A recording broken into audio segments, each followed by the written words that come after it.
ആദ്യം രാവിലെ റെഡിയായിട്ട് ഞങ്ങൾ എങ്ങോട്ടാണ് പോകുന്നതെന്നല്ലേ ആലോചിക്കുന്നത്. തിരുമലൈ കോവിൽ എന്ന് പറഞ്ഞാൽ എല്ലാവർക്കും മനസ്സിലാവുമെന്ന് അറിയില്ല.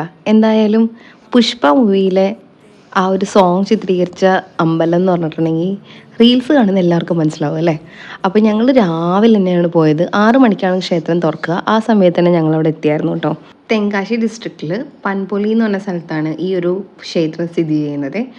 നല്ല ഭംഗിയാട്ടോ. കോടയൊക്കെ മൂടിയുള്ള സമയത്താണ്. രാവിലെ തന്നെ വിസിറ്റ് ചെയ്യുന്നതാണ് നല്ലതെന്ന് എനിക്ക് തോന്നുന്നു. കുറച്ചും കൂടി ചൂടായി കഴിയുമ്പോൾ നമ്മൾ ഇറങ്ങുന്നതൊക്കെ സമയത്ത് ഇത്തിരി ബുദ്ധിമുട്ട് പോലെ തോന്നിയായിരുന്നു.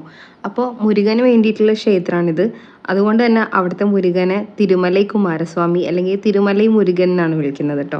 625 സ്റ്റെപ്പ് കയറിയിട്ട് വേണം നമുക്ക് ഈ അമ്പലത്തിൻ്റെ മുകളിലെത്താനായിട്ട്. പക്ഷേ പേടിക്കണ്ട, ഇപ്പം നമുക്ക് ഏറ്റവും അറ്റം വരെ വണ്ടിക്ക് പോകാൻ പറ്റും. അപ്പോൾ നടക്കാൻ ബുദ്ധിമുട്ടാണെന്ന് ഓർത്തിട്ട് ഇവിടെ പോകാതിരിക്കേണ്ട.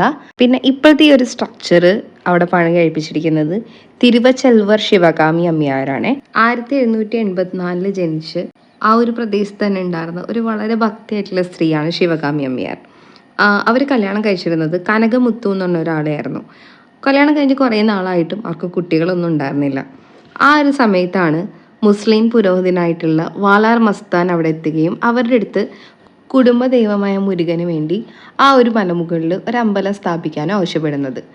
ഇത് കൂടാതെ ശിവകാമി അമ്മയാരുടെ സ്വപ്നത്തിലും മുരുകൻ ഒരു കുഞ്ഞു കുട്ടിയായിട്ട് പ്രത്യക്ഷപ്പെട്ട് തനിക്ക് വേണ്ടി ഒരു അമ്പലം പണിയണമെന്ന് ആവശ്യപ്പെട്ടു എന്നാണ് പറയുന്നത്. ഇവിടുന്ന് ആ ഒരു സൂര്യൻ ഉദിച്ചു വരുന്ന ആ ഒരു മൊമെൻ്റൊക്കെ കാണാൻ ഭയങ്കര രസമാട്ടോ. കാറ് മുകളിലേക്ക് കൊണ്ടുപോകണമെങ്കിൽ 50 രൂപയാണ് നമുക്ക് എൻട്രൻസിൽ വരുന്നത്. അപ്പം ഇനി തെങ്കാശി ഭാഗത്തേക്ക് പോവുകയാണെങ്കിൽ ഇത്രയും പ്രകൃതി രമണീയമായ ഈ ഒരു അമ്പലം സന്ദർശിക്കാൻ മറക്കരുത്.